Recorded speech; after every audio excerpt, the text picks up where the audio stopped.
I would like to talk about the elephant in the room, and her name is Sheena. Where there's been so much back and forth, and correct me if I'm wrong, but the last thing we left off with was Sheena was saying the real issue between you guys to her is that you told someone she wasn't very close with about Brock's affair, and she felt a little betrayed by you. Can you confirm that? Do you really think that that's what the issue is about? I think I've said everything I need to say on that situation. Okay. Is there any path forward for you guys? I'm not even going to discuss her at all. Oof, that kind of breaks my heart a little bit. It does. So we don't have to talk about it, but I am rooting for peace and harmony always. And your girls together are just so freaking cute. It sounds like you thrive and are super confident in motherhood. What was it like leaving that bubble and re-entering reality TV? Are your girls involved? Can you speak to that? If you can't, I totally understand. Ocean is not involved. Okay. Sosa is in some capacity. I mean, she's only a year old and she's still not walking or talking. And I used to say that it was like a blessing that me as a mom was kind of it wasn't shown. And I'm like, okay, well that's a part of me that I get to keep where it's just for me and it's sacred to me. But there is a part of me going into this new chapter of my life and filming a new show where I get to show Sosa, where I'm like, okay, I think this might be sweet because I look at like Teresa Giudice, Hmm. and she has like the ultimate home videos of her She girls does. growing up. And that's like pretty amazing, right? Because I'm horrible at capturing content. I'm like the worst. So I'm like, wait, a film crew is gonna kind of do that for me. Okay, that doesn't sound so bad. Even if the moments aren't great, like that's relatable, right? Yeah. Yeah, absolutely.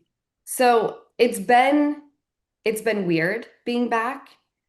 Um, it feels like I haven't done it before. They say that like certain things are like riding a bike, and I'm like, this feels very strange. I have a lot of anxiety about it. Oh, wow. Um, because I'd be lying if I said that I'm no stranger to comments like being mean. Mhm. But after my final appearance on reality TV with Vanderpump, it like the just from what I heard, I had to stay off the internet, but I had heard it was not good. So I am nervous. I'm very nervous. So you're more nervous, not so much for like filming with these people who are your friends, but more so like public perception and the comments and the online chatter and kind of what comes with it. Yeah, I had experienced like there was hate, but there was also a lot of people who were really down for me. And then it just was a shift where there was not a one person in sight who was down for me.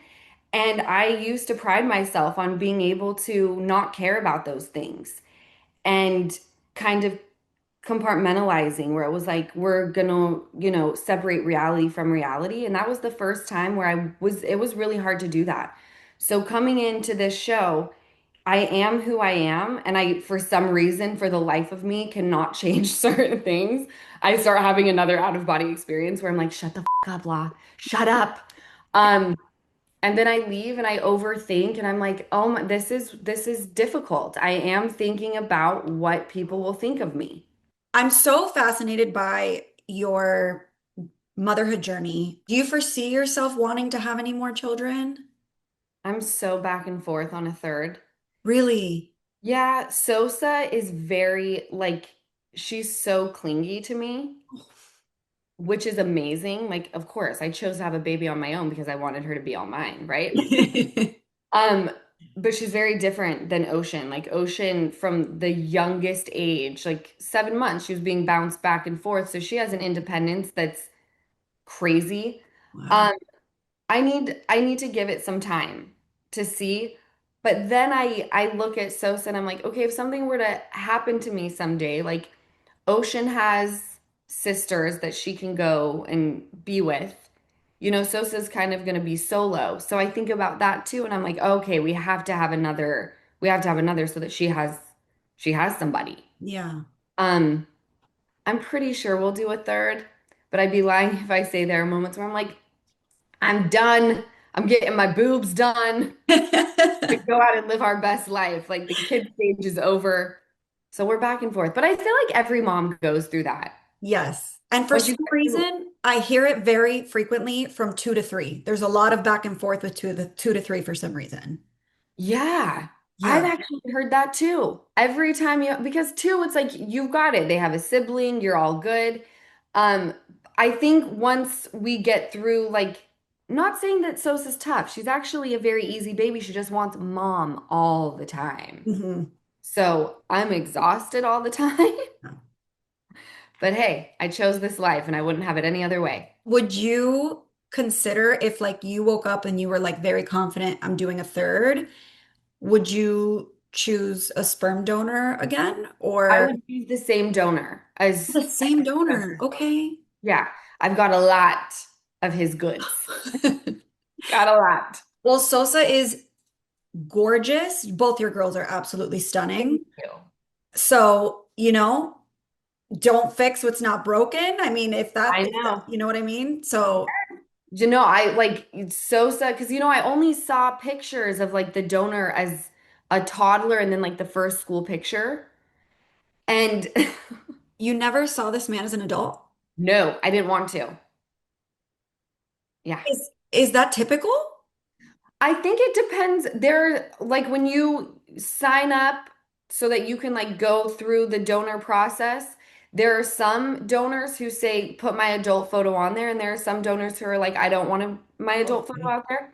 The donor I chose did not have his adult photos, and I preferred that. I actually, before I started, was like, if there's an adult photo, I'm not picking, excuse me, that donor.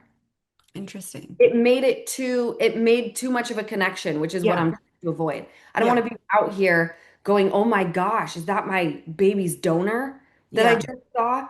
I just wanted it to be very like, "Thank you, I have what I need. Mhm. Go away." So we rebranded the podcast. We did. Talk me through that. How did we land? Why did we choose to rebrand and how did we land on untraditionally? I just didn't feel like Give Them Lala was like ringing true to me anymore. I felt like I was still stuck in a time that doesn't exist anymore. Mhm. And when I thought about what I wanted it to be like, and we didn't completely shift the podcast, right? Like people are still going to hear the things that I've talked about forever. But it was just like the structure, the bones were just not it anymore. And I just looked at my life and tradition kept coming into play and how my untraditional life is like so very normal to me. It's like when I talk to people who have, the cookie cutter, not that there's anything wrong with it, but like husband, wife, and children, to me, that is so foreign. Even though I grew up in it, it's like Mhm. strange to me. When I see a dad out with his children, I'm like, what is this? It's weird. Even Yeah. though I grew up that way, it's not my norm now. Mhm. So I was like, that's the podcast.